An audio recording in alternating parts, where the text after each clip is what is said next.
Vou falar brevemente o que eu achei, eu ainda não falei sobre o jogo, né? Acho que o Flamengo... O Vitor Pereira me surpreende no início do jogo, com a escalação, e eu tive um ponto meio que contrário ali ao Vitor Pereira no início do jogo, que foi a entrada do terceiro zagueiro de ofício, né? Ele ainda não tinha jogado assim, ele tentou fazer isso com o Cebolinha no primeiro momento, depois tentou com o Thiago Maia 2 partidas, e foi a primeira vez que ele começa com 3 zagueiros de ofício. Eu falei, cara, vai ficar complicado na questão da saída de bola, né? Alguma coisa nesse sentido, eu pensei. Uma substituição que eu banquei, inclusive em live, que ele não faria, ele fez, que foi tirar o Vidal e colocar o Igor Jesus. Eu falei em live, falei assim, cara, ele não vai fazer isso. E ele fez, né? Ele tira o Everton Ribeiro, coloca o Matheus França, aí tem aquela... né? Poderia ter colocado o Matheus Gonçalves. Eu colocaria o Matheus Gonçalves. Mas eu entendo a entrada do Matheus França por uma questão de posicionamento do Everton Ribeiro. O Everton Ribeiro seria um meia, não seria esse ponta jogado lá na direita para fazer o que o Matheus Gonçalves faz.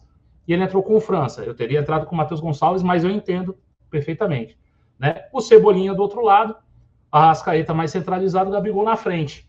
E eu falei assim, bom, pelo menos uma chacoalhada no time, né? Ele deu ali, claro, alguns jogadores por questão física, por exemplo, o Ayrton Lucas, eu acho que vem fazendo boas partidas, mas é um jogador que joga todo jogo, né? Tem jogado muitos jogos, saiu. O Thiago Maia por lesão, o Vidal, eu gostei da mudança, falei, pô, vamos ver o moleque jogando, o moleque foi bem aqui em Brasília, né? Vamos ver. Matheus França teve uma nova oportunidade, né? E o primeiro tempo, eu achei bom, eu achei um bom primeiro tempo.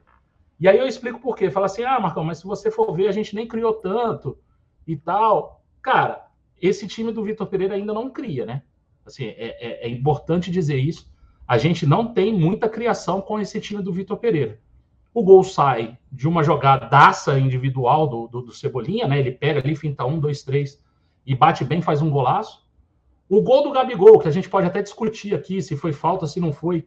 À primeira vista, eu não vi falta. Depois tem um pisão no pé do jogador do Fluminense, mas aí fica pela interpretação. Foi uma roubada de bola ali no ataque, né? E aí teve uma bola do Gabigol enfiada que ele tenta cobrir. Em vez de chutar, ele tenta cobrir e cobre mal, né? Acho que foram as 3 situações mais agudas que a gente teve.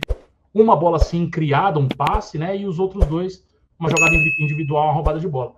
Mas eu gostei principalmente da intensidade que foi colocada nesse primeiro tempo.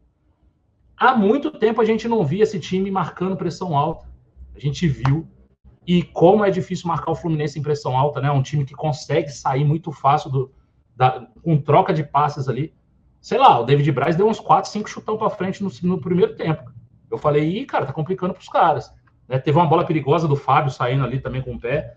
Falei, bom, achei interessante. Né? Achei interessante o primeiro tempo.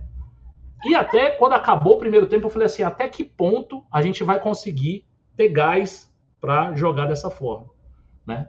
E aí começa o segundo tempo e aí tem as substituições, né? Eu acho que nas substituições foram os erros do Vitor Pereira. Eu acho que ele errou quase todas. Para não dizer todas, né? Ele tira o Arrascaeta, bota o Ayrton Lucas, então ele abre o meio do Flamengo. Você tira um jogador mais central, coloca um Ayrton Lucas que é lateral de ofício.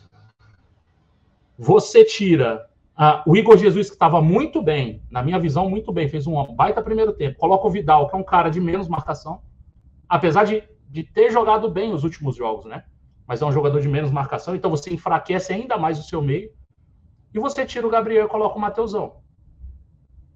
Gabriel estava morto? Acho que já estava cansado. A Arrascaeta já estava cansado? Também acho que estava. Mas o problema não foi nem quem saiu, na minha opinião. Foi quem entrou. Né? Então você abre o time do Flamengo, assim, sem nenhum... Assim, o Fluminense não fez com que o Flamengo abrisse o jogo, não. O Flamengo abriu porque quis. E as substituições do Fluminense tem mérito pra caramba do Diniz ali. O Diniz consegue fortalecer o meio-campo dele. Ele coloca ali até o garoto que fez o gol, né, o Pirani. O André vem jogar um pouquinho mais recuado e tal. Então, assim, ele conseguiu fortalecer o meio-campo dele e a gente enfraqueceu o nosso. Se a gente tivesse mantido o nosso meio-campo, eu acho que ia dar jogo. Né? O Fluminense um pouco melhor no meio-campo, mas ia dar jogo. Com as alterações do Flamengo, aí eu acho que a gente entra naquele viés de baixa de novo. O Fluminense domina o jogo, faz o seu gol, né? O gol é uma doideira, a gente tem 3 zagueiros, quem tá cobrindo o Cano é o Cebolinha chegando, assim. Não consegui entender direito, né? Mas a gente leva o primeiro gol. E ao longo do segundo tempo, depois do gol do Fluminense, eu tenho um amigo que fala assim, tava a cara da merda, né? Assim, dava para ver que ia dar ruim, né?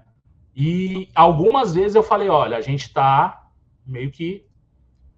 a gente vai passar um aperto. Ele faz uma alteração aos 34, ele entra com o Everton Ribeiro.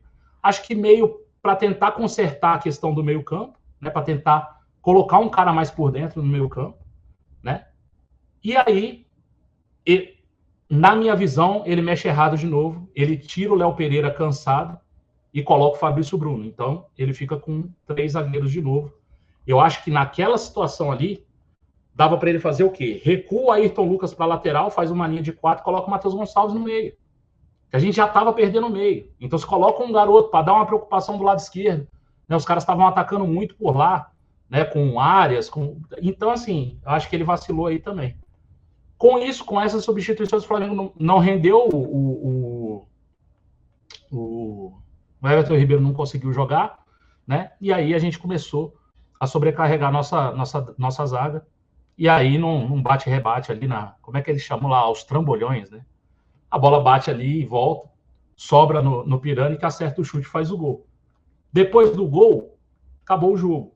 Por quê? Nós tínhamos 3 zagueiros e precisávamos empatar o jogo. Não tínhamos mais substituições. Morremos com Pedro e Gonçalves no banco, né? Então, assim, acho que...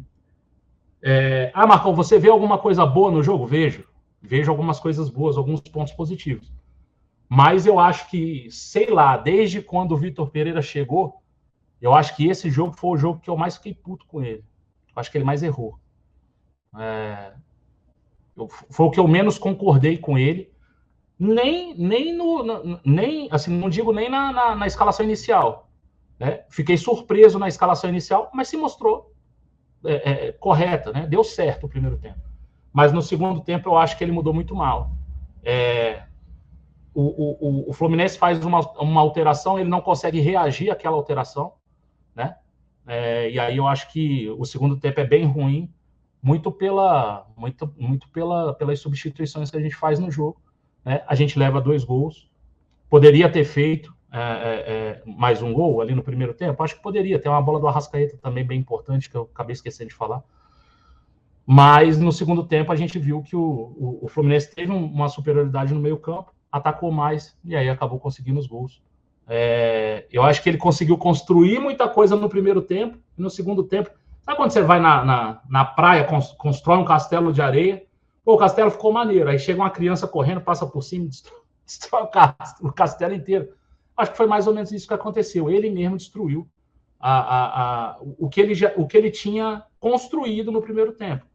Acho que tem coisas boas do primeiro tempo para a gente levar para frente. A gente vai discutir um pouco mais sobre isso. Mas com relação ao jogo, foi mais ou menos isso que eu achei. Vou falar do tweet que eu coloquei, né? Acabou o jogo, eu chamei o Vitor Pereira de covarde. Eu não acho que ele foi covarde. Eu usei a palavra errada. Acho que ele foi até muito corajoso no primeiro tempo para fazer as alterações, né? Só que eu acho que ele leu mal demais o jogo, né? Eu fiquei transtornado com a última alteração do Léo Pereira, né? E aí falei, pô, ele foi covarde, ele deveria ter colocado o Ayrton Lucas aqui e ter botado o moleque para frente, né? E ele não fez. Mas assim, eu acho que ele, até no pós-jogo, o pessoal leu a minha mensagem aqui no chat, eu também coloquei a mensagem aqui no chat, e acho que foi o Rodrigo que falou assim, não achei ele covarde não, e pensando bem, eu acho que ele não foi covarde mesmo não, mas eu acho que ele errou tudo que tentou,